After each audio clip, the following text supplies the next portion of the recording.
Hey there everybody, how's it going? Looks like we got it working finally. It's always a good thing. If you just want to send me a little message, down in the lower right of your screen there's a chat with us box. Go ahead and put your question there and then I can see it and I'll answer it.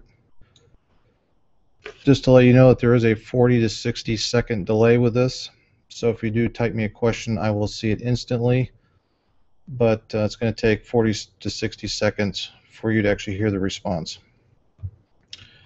The other thing is that in the YouTube window that you're looking at right now, in the lower right, there will be a little bracket, and you click on that, it will actually make it full screen, so you can watch it full screen. One other little note I have down is thanks for everyone that has bought from the B&H ad on my site, because that's what's allowing us to do this. So hopefully we can make this worth your while. So one of the first questions I actually got via email before we started this was somebody was asking me about sharpening, and they said they want to do extra selective sharpening, specifically on a portrait with eyes, to make the eyes more sharp. So I'm going to go ahead and show you how to do that now. So I'm going to go ahead and share my screen, and I'm going to take us into Elements. Now if you have Photoshop, regular Photoshop or anything like that, then you will be able to use that as well. So here's Elements. Now Elements is a little bit different than if you're using the full-blown version of Photoshop. I'm going to go ahead and open up a picture here. I'll go ahead and let's choose this one. Some of you are probably no stranger to these pictures if you've taken my Elements class before, because these are the same ones that we've used in class. Alright, so the first thing I like to do is, before I start sharpening, is I like to come down here and make sure that I'm looking at this at 100%. So I'm just going to type in 100 and hit enter or return on the keyboard, and now it's going to make it 100%. So if this is actually what I'm working on, if you're at one of those weird percentages like 66.6%, or if you're at 33 1/3%, the edges and things may look a little jagged. So definitely you want to be 100% when you're doing this. Now in full-blown Photoshop, you're going to go under filter, and then there'll be an option for sharpen, and you'll have unsharp mask, smart sharpen, I think there's 3 or 4 other ones. But since I'm using Elements right now, this is Elements 10 by the way, there's a reason why I'm using 10 and not 11, which I'll explain in a minute. But for right now, in all Elements programs, you're going to go under Enhance, Unsharp Mask. I know it sounds strange, it says Unsharp Mask and we're going to sharpen with it, but that's the one you actually want. It comes over from the darkroom. Now here's what I can actually do, is I can go ahead and sharpen this to whatever looks good for the whole picture initially. So before we do that, let me explain some of these settings here. You have the amount slider, radius slider, and threshold. So the radius, I always leave this at 1.0, simply because that's a safe setting, meaning if I try to increase this to a higher number, she's going to start to get haloing around edges of her face, around her hair. That's generally not a good thing. So I leave that at 1.0. One thing Photoshop cannot fix right now is a blurry photograph. It can do a lot of things, but if the photo is just flat out blurry, forget it. It's not going to work. The threshold, I leave that around 5. 0 to 5 is good. I really don't mess with these numbers. I've been using them for a long time. They seem to work. Now for the amount portion of this, there's no scientific theory on this. It just kind of goes by whatever looks good to you. So I can zoom out here a little bit. So this is a low res image, meaning it's for web use, so it's already at 72 dpi. It's not 300 dpi. So at this point I can go ahead and make some changes and see. I don't know if it's showing up on the YouTube video or not, but hopefully you can see that's sharpening. You also have this preview checkbox right here underneath cancel. You can turn this on and off to see it before and after. That's kind of helpful. So I'm going to go ahead and just sharpen this to what looks good for the subject here. And somewhere in there, we'll say that's good. Now again, if you're using your raw files or your high-res JPEGs, don't be hung up on this number being around, like I chose 96%. You might be up around, say, 250%, because there's a lot more pixels in those files than there is in this little web res that I've got going here for us today. So go ahead and hit OK. So now to answer the question was, how do we get the extra selective sharpness, say, around the eyes? Okay, so what I'm going to do is I'm going to come over here to my layers panel, and there's a couple ways we can duplicate this layer, because that's what we want to do. We want to duplicate this. I can either click and drag this into the new layer icon, or while it's selected, I can do Control J or Command J on the Mac. It does the same thing, and it makes an exact copy of layer 1. Okay, so now we can go back and we can re-sharpen again. So I'm going to do Enhance, Unsharp Mask again. So now it's taken what was sharpened and it hit it again with 96%. So you can determine how sharp you want this. Now I'm more concerned with the eyeballs than anything else. So again, I can turn this on and off, and we'll say that looks okay. So I ended up at 96 again. So I go ahead and hit OK. Now here's the thing, her hair and her jewelry and everything looks a little over sharpened, so we want just the eyes to be sharpened. So this is where we could use a mask. Now we've done this before. Normally you would click this button and it would add a mask. The mask would be white.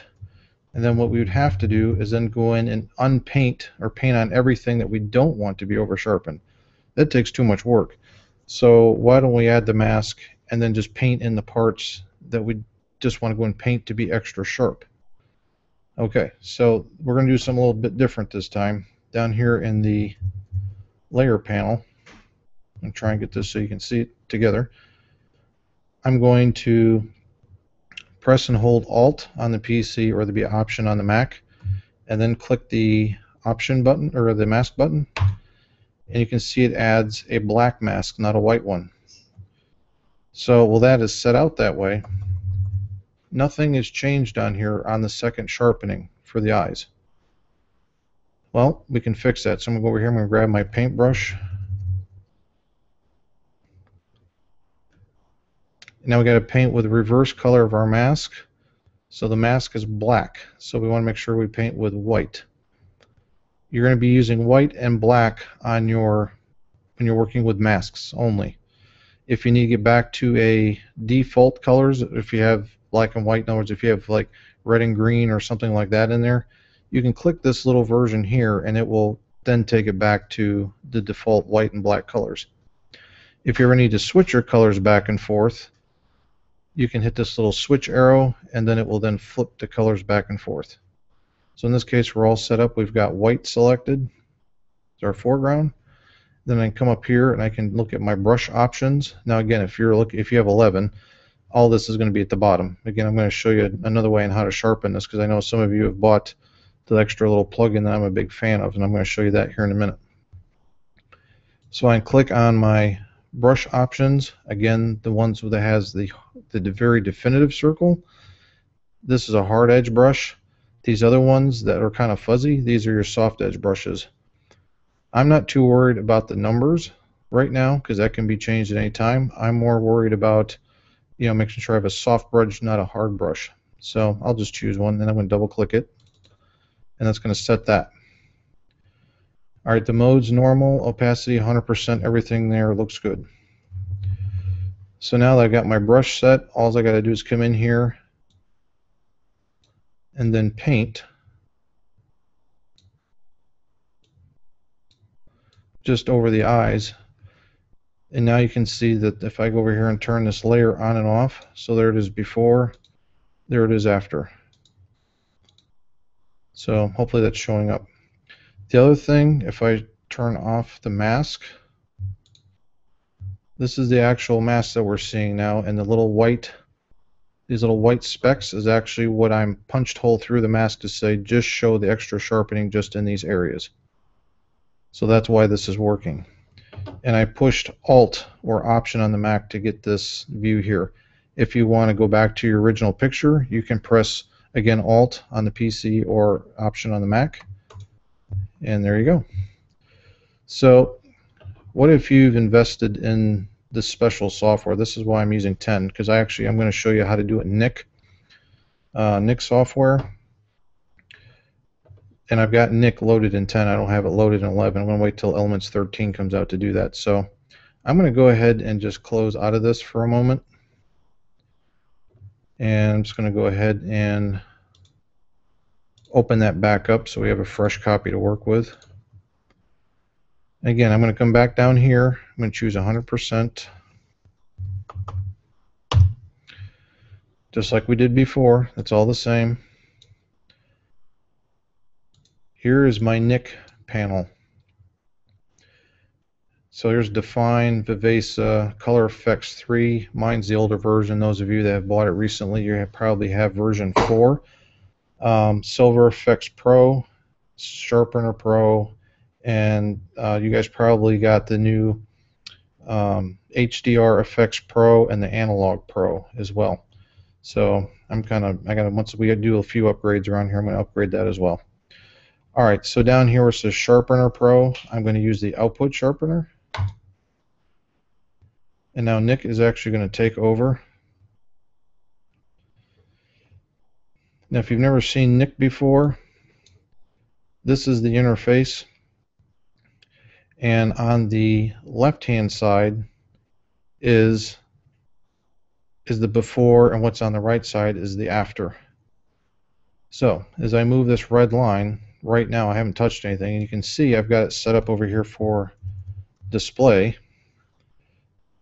You also have a choice of inkjet, so if you're going to print your images on an inkjet printer, that's always helpful. Or halftone, this is if you're going to go to commercial press. Continuous tone and hybrid device, you probably won't be messing with these too much. I imagine the bulk of you out there will be using inkjet, just to show you what that looks like. If I do choose inkjet, it's going to ask me the viewing distance of the print. I usually leave it on auto. It's done me fine just with auto. Paper type, I can choose textured and fine art, canvas, plain paper, matte, luster, and glossy. So this is going to determine how the ink, to sharpen it for how the ink is going to react to that type of paper. So like I pretty much print all my stuff on luster. So that would be the one for me. If you're using high gloss paper, photo paper, you might want to use that one. So, and then you can also choose the print resolution of your printer that you're going to print to from the list, and that'll be in your printer documentation. You can find out what that number is and you just choose that. And it automatically sharpens it for that appropriate print. It also knows the size and the DPI.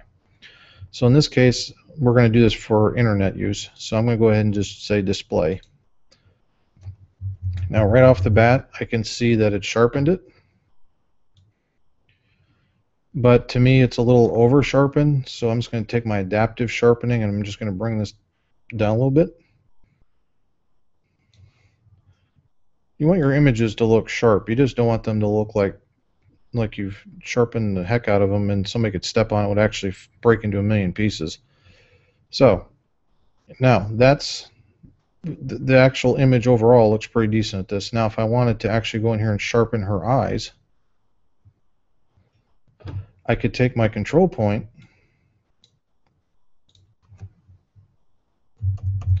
this is what Nik excels. It has this control point here.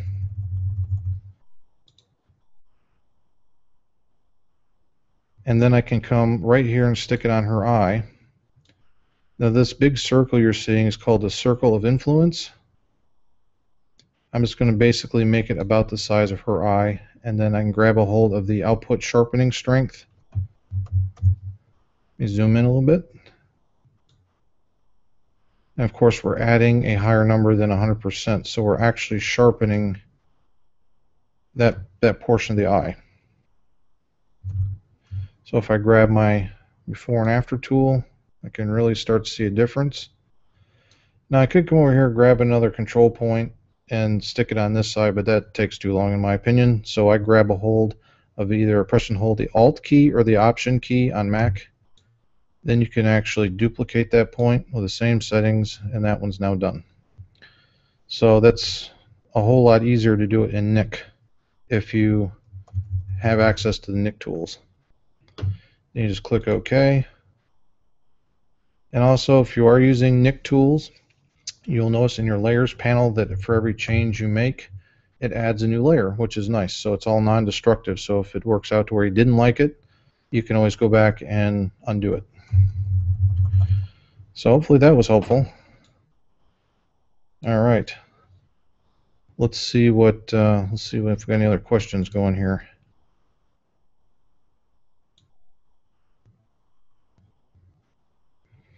Oh, some people are saying they can't see us. All right, let's try that.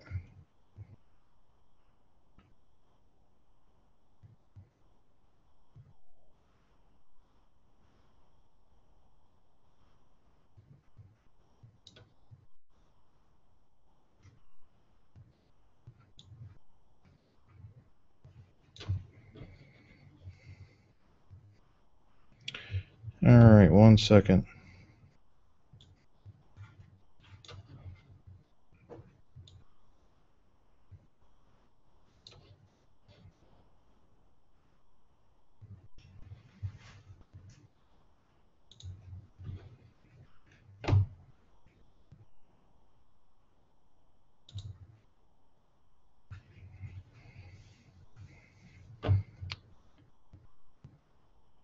I wonder if everybody can see me now. Let me know if that works, if that comes along.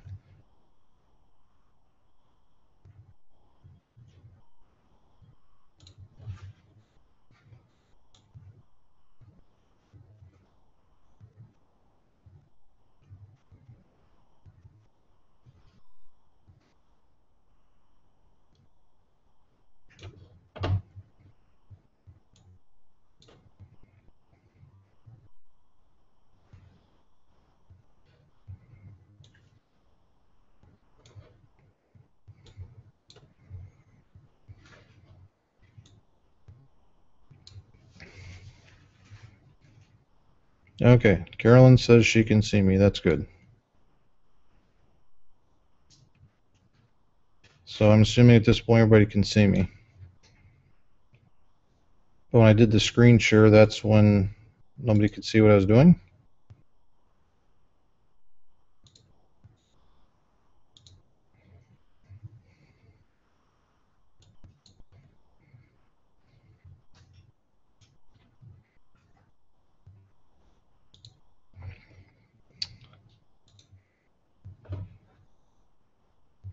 Okay, let's try this. Don't you love technology?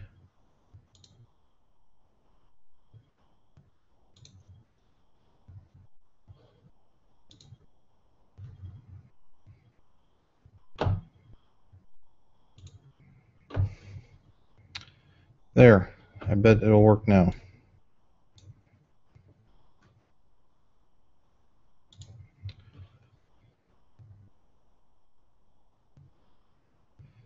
Okay, somebody give me an update and let me know if that's working now. Hopefully you can see a picture. I'll try the Nik thing again because that sounds like that's where it got kind of goofed. So let me go ahead and just start over with that part. Let me go ahead and throw away this section. Let me go ahead and close this picture. We'll start over from scratch. So I'm just going to do File, Open again.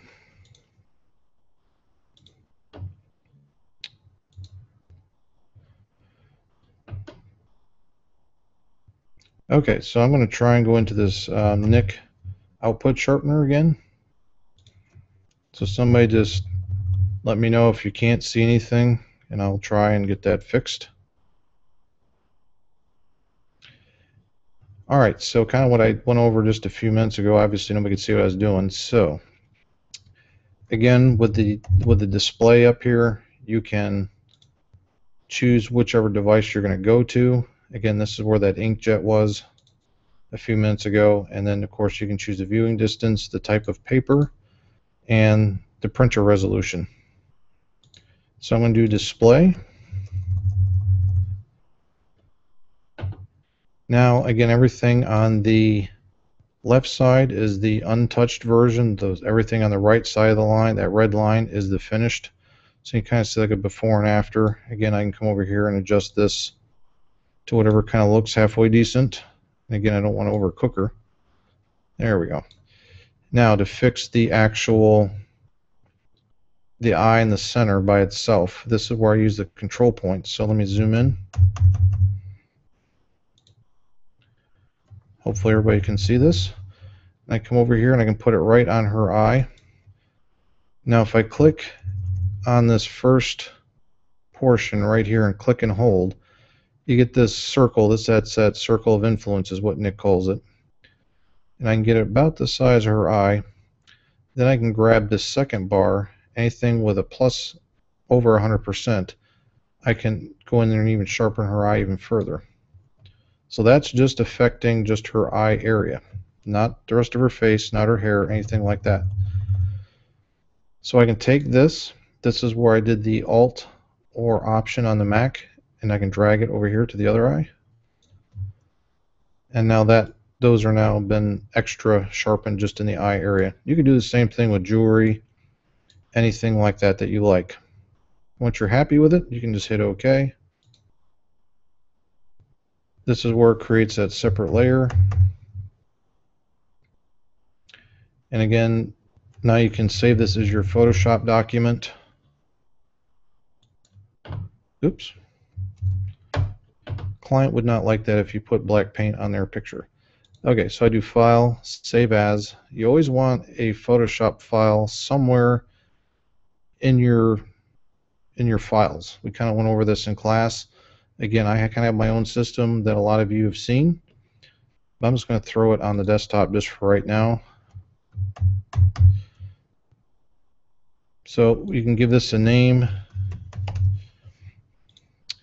Here is the format. So this is what you want. The very top one where it says Photoshop.psd. This is going to keep all the layers intact. And if any of you are organizers, you like the organizer, that's fine. If you're like me and you don't prefer it, then you can uncheck it. That's up to you. Just make sure that this is selected where it says layers. Without this, you're basically throwing all your work away. So you want to make sure that's checked. The rest of this is all good. You would then hit save. And now that would be all saved. You also are going to notice that the file name has also been updated to, in this case, ang.psd. So that's a good thing. All right, cool. So let's check back and see if this is working now. Ah, good. Thank you, Miss Dawn. Sounds good. Ah, thank you, David. Okay, perfect. So let me just scroll through here and see. Let's see if anybody else has got a question. All right, question from Gemma. What option do you choose if you are not sure how it will be printed? Oh, for the display in Nick. Okay, that's a good question. This is kind of what I do. If you're not sure, I always work off the high res image first. So my workflow is kind of in this order. Is I go ahead and open up my raw file. So let me just go ahead and let's see here. So again, I shoot raw files. If you don't, that's fine. You'll want to work off of your high-res JPEG. Either one will work. And you can do this in Lightroom as well. I know some of you use Lightroom. Okay, so this is what I would do if I'm not sure how I'm going to crop it or how the customer's going to want it, or I may not sure how big I want to print it for my wall later, is I will go ahead and do all my stuff to this and make this look pretty. This is something we can go over in another day if you guys are interested, and those of you might need a little brush up on Camera Raw. But I'm going to go ahead and open this. It's going to pass the file from Camera Raw to Elements. So in here, this is where I might do any cloning, any kind of touch-up work, anything I might need to do, and I can layer it. The big thing I do use, talking a little bit about Nick, if you do have it, is there's a really cool option here called Pro Contrast. And Pro Contrast does a couple of things for you.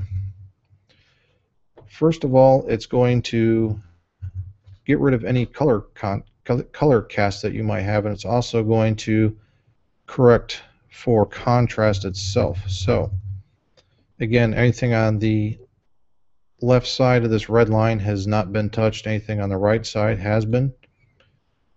So I don't know if you guys can see that subtle change on there or not, but it has fixed the contrast, and it's trying to even wash out some of that little bluish that's being put in there. So that I do use quite a bit. And on the new version of Nick, you don't get this little histogram like we do in the older version. So I won't bother getting into that right now because I'm sure most of you don't have that. So I go ahead and I just make this look, whatever looks good, and hit OK. Now if you want to warm something up when you get in here, meaning it's too cool still, then I do use this one in here called Skylight Filter. This is one of the other filters I do use in here. I know there's like 70 of them in here, and I only use like 3. So now if you guys can see how that mauve color is really starting to come out of that paint at this is the Ringling Museum if you've never been there. So it warmed everything up and is trying to counteract some of that blue problem that I was having, that blue cast, because it was in the middle of the day. And of course you can adjust your strength here. So if you think you need more, you just bring it on over this way. If you think you need less, you can just dial it down. So you can fine tune that to whatever you might need.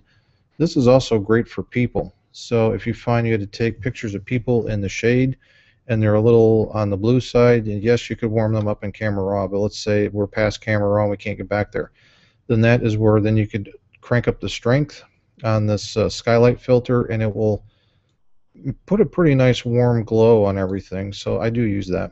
So we'll say OK to that. Alright, so over here we can see we've got the Pro Contrast as a separate filter, and we've got the Skylight filter as a separate filter. So it keeps adding a new filter for each thing that it does.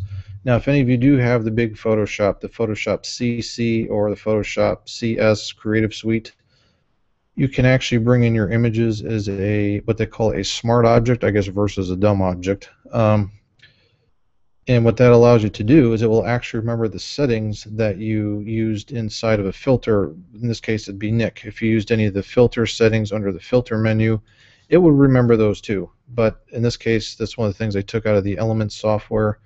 So is the smart filters. But if you have the access to the big Photoshop, that works too. You can still buy CS6, by the way. I think it's running about $700-800 unless you're a student. If you have some kind of somebody that's in education, you can get it for about, I want to say about $249. So there's significant reduction in price if you are an educator or a student or something in there. So that might not be a bad deal. So back to this. All right. So now if I want to, at this point, I'm done with my image. So I would save it, because back to the question is, well, what if I don't know what size I want this to either print or to put on the internet or whatever the client wants. So I'm just going to do save as. I would save this, give it a name. Again, I'm going to make sure I got that Photoshop document. That's always very first file off from my original I make as a Photoshop document. That's key. So I'm going to go ahead and turn off the organizer, because you already know how I feel about that. Layers, I definitely want this checked. I'm going to say save. Okay, at this point, now I can determine, do I want to crop it to a certain size? Do I want to, for print, or do I want to put on the internet? What's my thinking?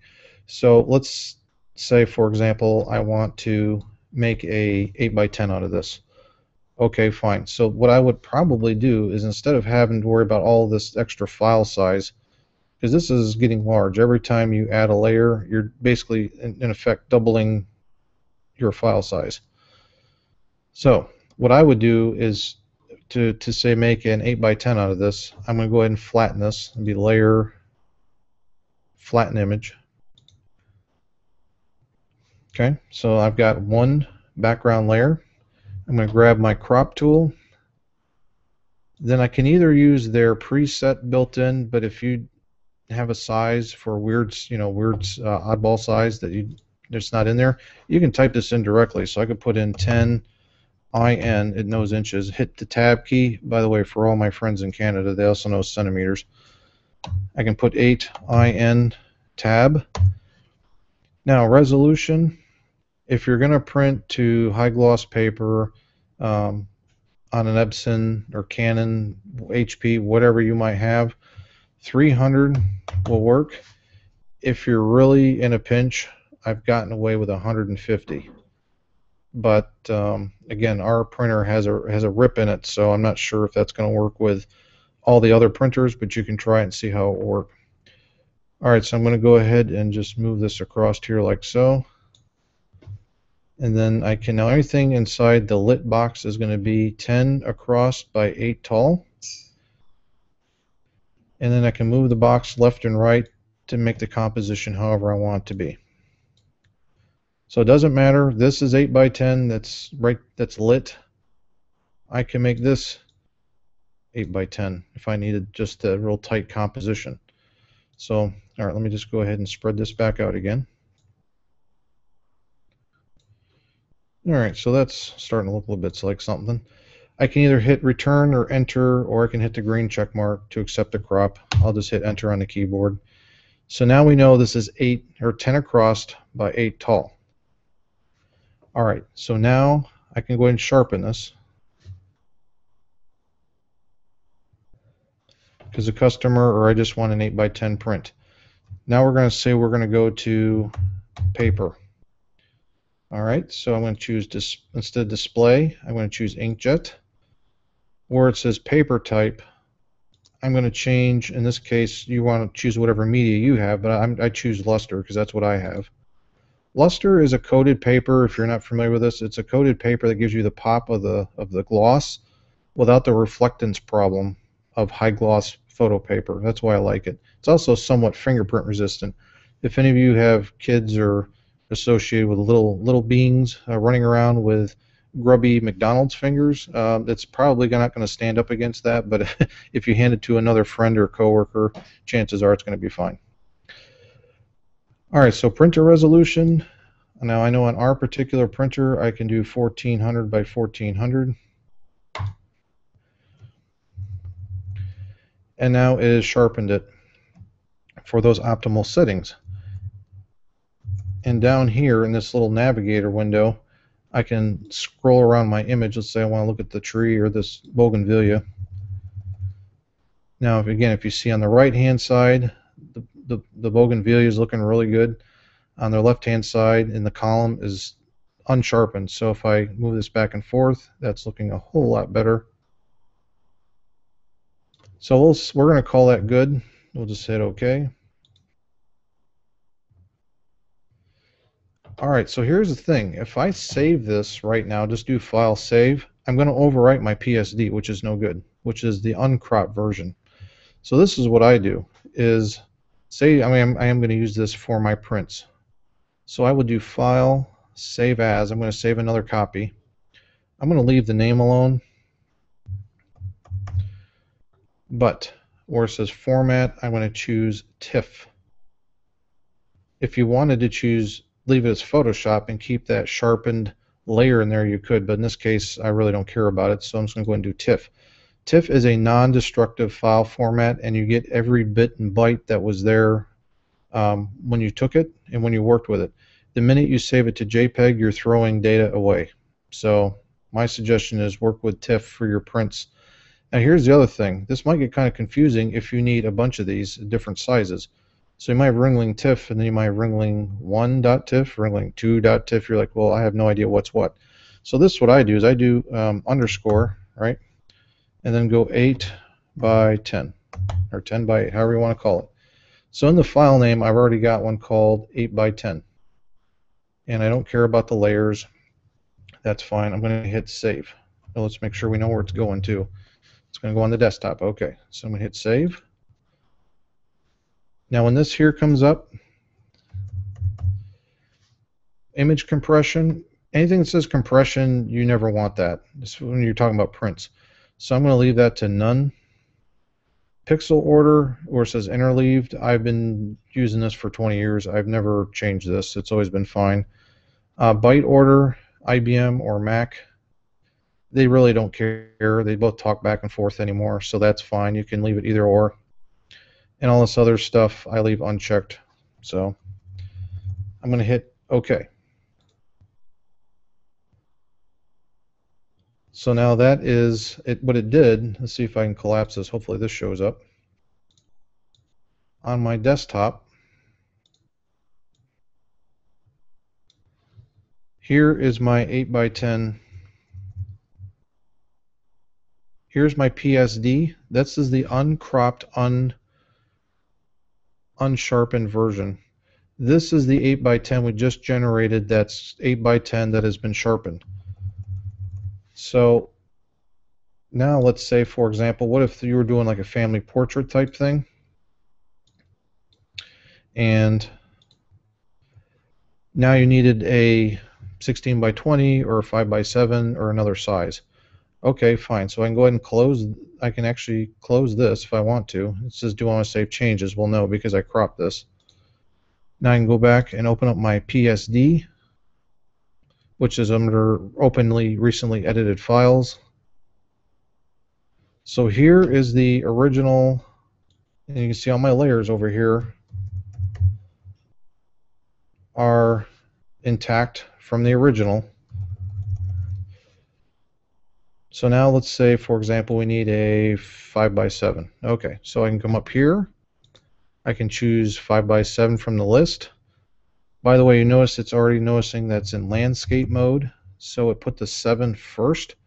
If for some reason you ever need to switch your numbers, and this is exactly the same way as it is in Elements 11 and 12, is you can, except it's at the bottom of the screen, you can click these little switch arrows. It will actually flip the numbers back and forth. And I can put in a resolution again that I'm looking for. Hit enter.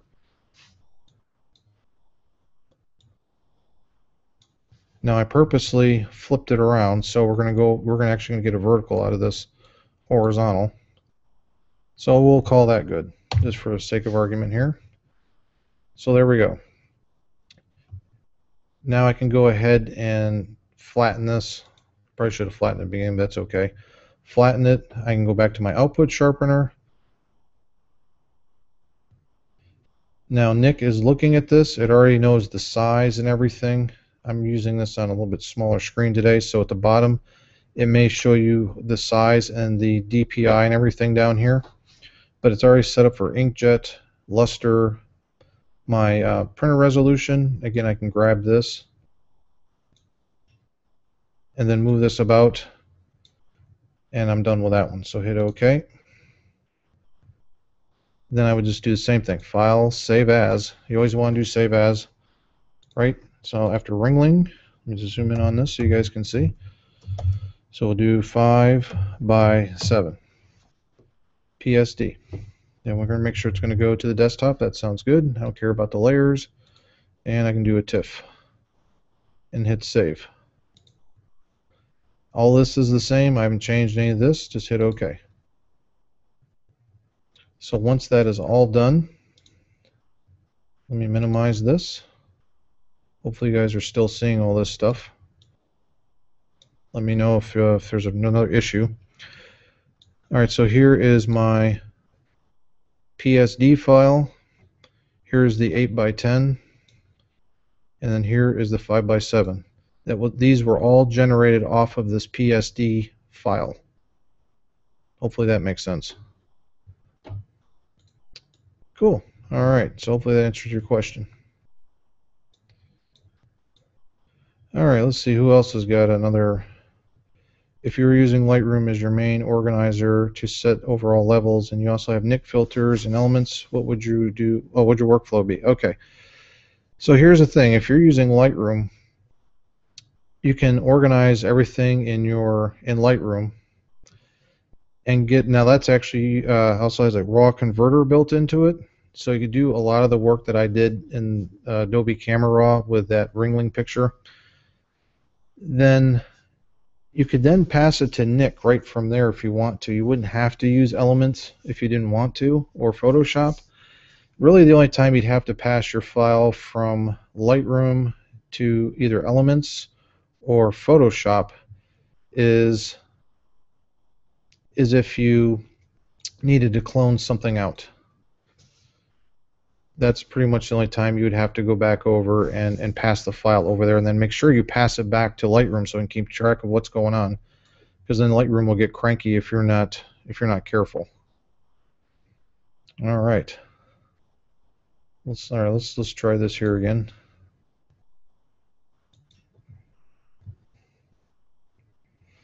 All right, you get to see my smiling face again. Sorry. So now let's see here. Who else has got another question?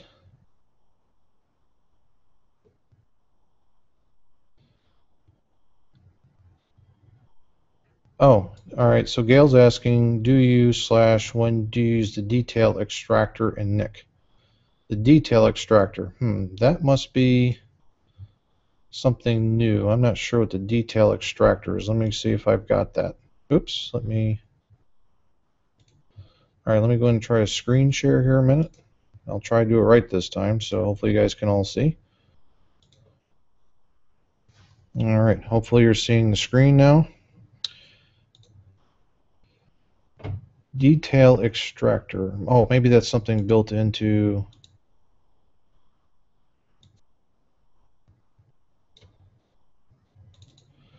All right, let me just open up another picture. Let's play with the old fence.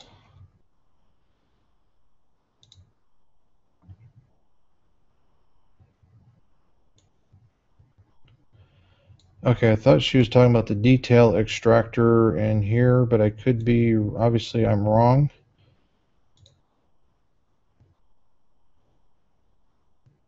Sorry, Gail, I'm not sure what that is. You'll have to email it to me and then I can go over it next time. Because I don't have that. I think you have the new version.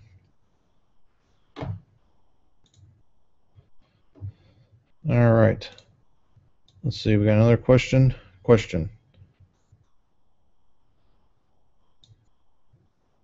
How do you blur the background in Photoshop so it looks like you used a wider aperture? Oh boy, you'd have to give me that one. Okay, let me see if anybody else has got one, and then I will come back to that.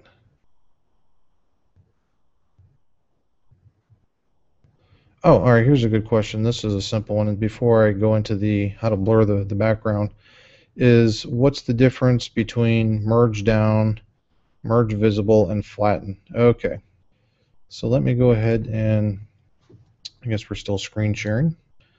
There we go. Okay, so if you have a bunch of layers and you in here, say if I just generate a bunch of layers, and this is my time to be creative, okay? This is why they kicked me out of art school. So, okay. Beautiful. Okay. So if I just do layer flatten image, it's going to take all the layers in the stack and it's going to squish them into one composite. And that's going to be that. Now, merge visible, let's say for some reason you want to keep the black line as a separate layer and you want to merge the red line, which is on top, with the background. Merge visible is actually going to squish the layer 2 and the background together, unless it's going to make a layer out of me. So let's see, merge visible.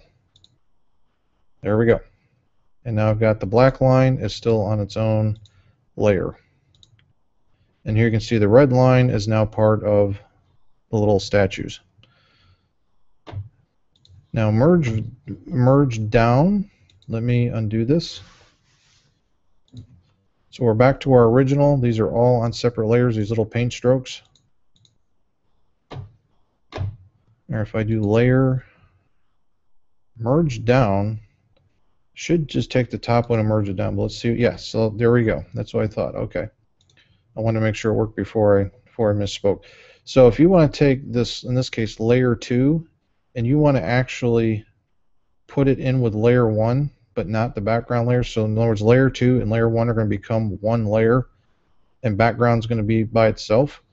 It will take, merge down, will take whatever layer is active and then merge it down to the next layer. Hence where the name comes from. So if I do merge down, if you watch, layer 2 will then merge with layer 1, and now my paint strokes are all on layer 1 now, and I do not have a layer 2 anymore. If I were to do merge down again, it would then take layer 1 and then squish it to background layer, and then I would be back to with as if I had scribbled right on the actual background to start with. So hopefully that makes sense. Most of the time, to be honest with you, when I'm working, I use flatten image because I want to flatten the whole thing, the masks, the adjustment layers, any clone layers, anything like that. There's no sense keeping them, in my opinion, when I'm spinning off my copies. So that way I go ahead and just flatten the image. And I save it, of course, as a copy, as a TIFF, usually for print. And now, of course, if I'm going to do email, all right, I got to get rid of this. I can't stand this no more with this scribbling business on there.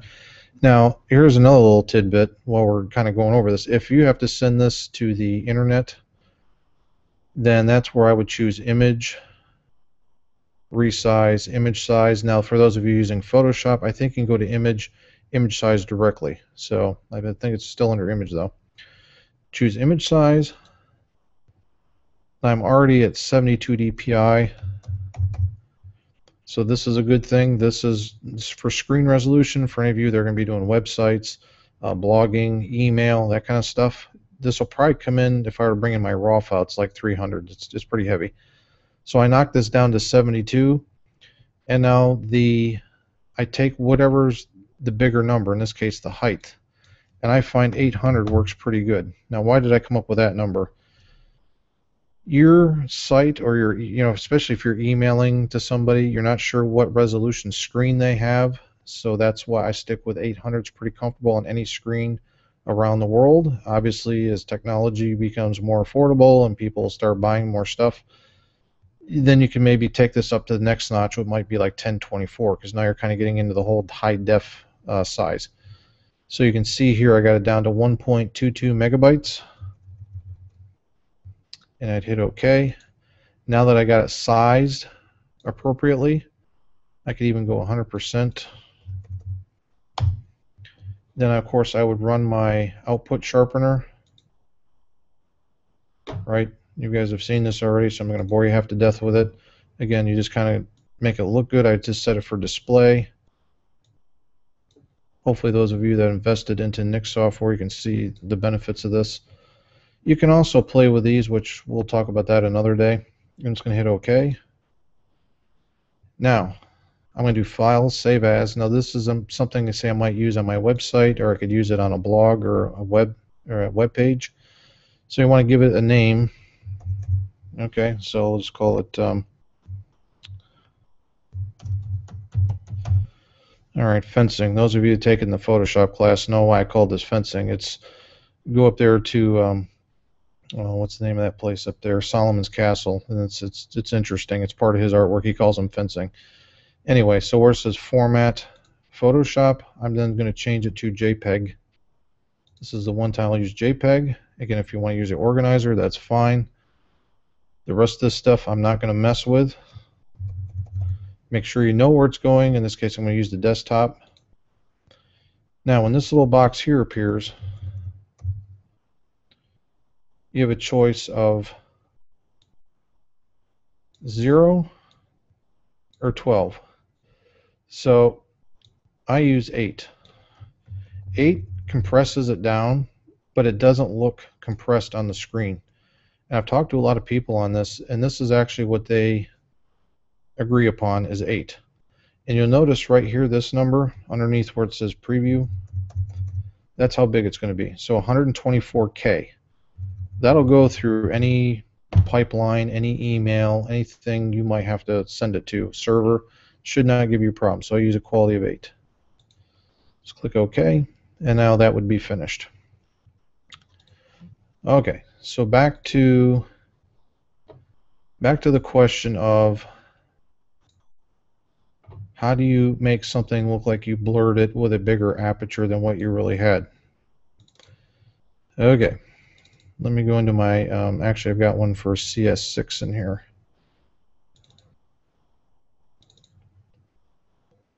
Depth of field actually, so here's the old Swan. Now I think in CS6 they've updated their blur settings, but again, because I'm using Elements right now, we're going to have to, I'll do it this way, but it's very similar. You have the blur tool under filter, blur, and then there's, and I think maybe even in 11 might have lens blur now. I think you have a lens blur in CS6 and CC. So check that. But first thing, if I just blur this and then mask it out, what's going to happen is, for example, let's say I want to blur this background. This was taken up at Bok Tower a few years ago. Is the swan's feathers are going to, they're going to bleed into the rest of the grass and everything. So we need to select Mr. Swan here first. So in that case, there's all kinds of different things that we can play with here. I'm going to use a quick selection tool. We'll see if this works, hopefully. And as long as I stay on the white of Mr. Swan, if I get a little overspray, that's okay. I can live with that. No, that actually worked out pretty well. All right, so let me go ahead and zoom in.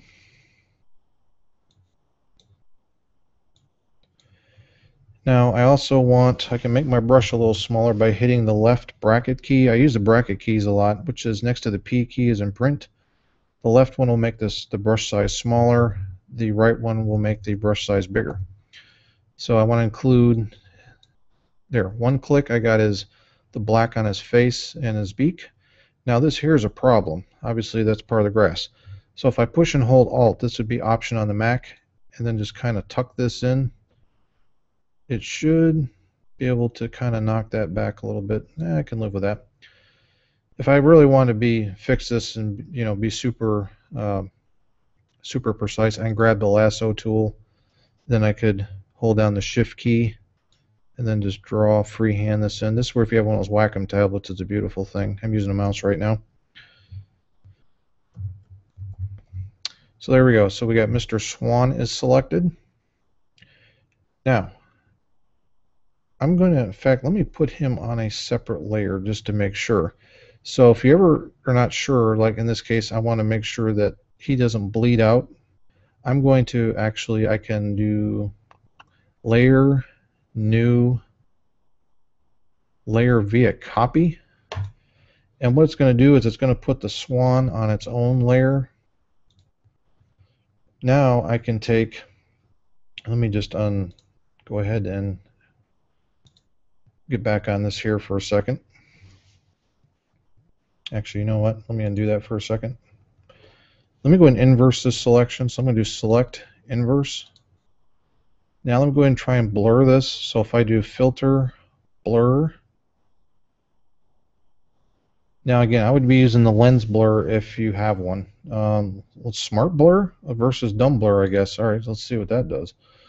All right, so if I go ahead and crank this up. Well, I'm thoroughly unimpressed with that. All right, I'm going to go back to good old-fashioned Gaussian blur, so that I know works. So I'll go ahead and do Gaussian blur. There we go. I know that works now. Now, obviously, I can go in here and then readjust this.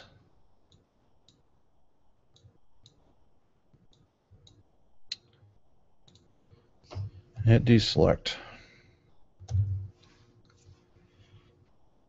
So there we go. So that's kind of how you can fake it. It's not real easy to do, and the results are less than wonderful. I think On1 software might have something for this. I'll have to look into that. But this is how we've had to do it in the past. but he's still kind of glowing a little bit, and I really don't like that. It's probably maybe because my selection was not as precise as it should have been. But that's kind of the idea. All right.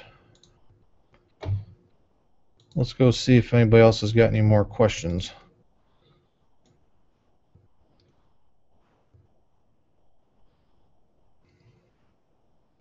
All right, somebody's asking about, Dawn's asking, will be question and answer, or we have specific topics in the future? I can do it either way. You guys tell me what you would prefer, and I can do it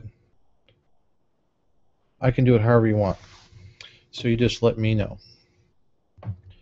Right now, because this was the first one and I was glad we were able to actually get this to work, I just wanted to do kind of a question answer type of thing, so we'll see how that works. Excellent. All right, here's a question for Margot. If you send your pics out for professional printing, what settings should you, whoops, jumped on me. 1 second. What settings should you use because you don't know what the printer that they'll use? Okay, yes, this can be a sticky deal. Now, if you're saying this to somebody you know, then of course you can call them and say, hey, what's the story? How do you want me to set this up? Now, assuming you're using an online printer or even Staples or Sam's Club, one of them type of people, you probably are going to want to call them and see what it is that they say, because they can probably get you some settings, and especially look online. If you're not sure, then do a small test print that is cheap, and then you can get it back and then you can kind of see what you think. My suggestion is get online, find a 1-800 number and call somebody, and if they go, huh, that's a bad answer. Or ask to talk to their pre-press manager, because that's what I did for 20 years. I got many a phone call. People would ask me, how do I set up my files so when I give them to you to print, I know that they're going to be okay. So that's my suggestion, is to try that first. All right. Oh, Gail is letting me know that Nick has a great background blur. For background blur, it's called lens blur. All right, thank you, Gail. That's good to know. So I'll have to check that out. Let's see. Has anybody else got any questions here? Oh, if you want to use multiple Nick actions, do you save each time? Okay, let me see here. On the newer Nick, I know you can go to the top and then do like add an action or add a filter, and that works. But in mine, I have to do it per occurrence. In other words, let me go ahead and share my screen again. Now we got this figured out. Okay, so hopefully you should be seeing the screen right now. So if I open up a picture here, yeah, let's just open up any old picture. All right, so with mine, for every one of these, I click and I can make the change, and then I have to hit OK, and it adds as a layer. Now, those of you that have bought Nick in, say, the past year or two, what they now have, for example, if I go back and I'll just pick Skylight, is you'll have an option up here at the top of your Nick interface, and there'll be like a plus, and it'll say you can click on that and then stack your filters inside of Nick. So you only have to, in other words, you can do all your stacking and all your working in Nick in one shot, and then hit OK, and then it will just add one layer instead of adding layer after layer after layer after layer. So that might work. The only thing I would not do all in one at one time is the sharpening, because like I went over a few minutes ago about, get it all looking pretty, save it as a PSD, don't sharpen it. And then when you are ready to size it either for print or for web, then that's when I would then crop it and sharpen it off the PSD, and then save it out as another copy, either like 8x10 or 5x7, or if you're a web designer, you might put it out there like 800 pixels by whatever it is that you might need it to be. So I don't know if that makes sense or not, but I'll have to look into that. All right, cool. All right, let me give this one more go here. I'm just trying to answer everybody's questions.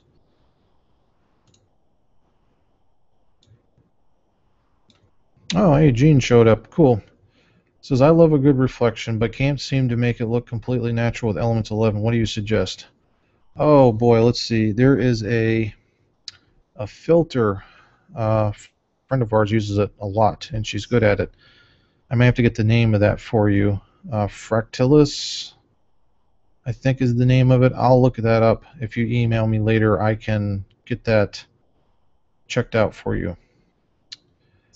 So, but yes, they do make a specific filter that does nothing but reflections, and it does a wonderful job. All right, so it's been about an hour, believe it or not. So I'm sure you guys are tired of me by now that we got everything working, which is always a good thing. So this is being recorded on YouTube, on the YouTube channel. What I'm going to do is I'm also going to create a blog post with a link back to this, so you guys don't have to go diving through YouTube to try and find it. So you can rewind it and play it and all that kind of good stuff. And if any of you want to see more questions, you want more questions that or things you want me to go over, you can email me. If a lot of you already know how to do that, if you're watching this sometime down the road, you can always go to spencerpullen.com, and then there's a contact link. You can go ahead and click on there and shoot me an email, and I'll be more than glad to get that answered for you. All right, guys, keep a look on your inbox. We'll try to do this again. Hopefully it was worth your time. So cool. Thanks a lot for joining us. Talk to you soon. Thanks.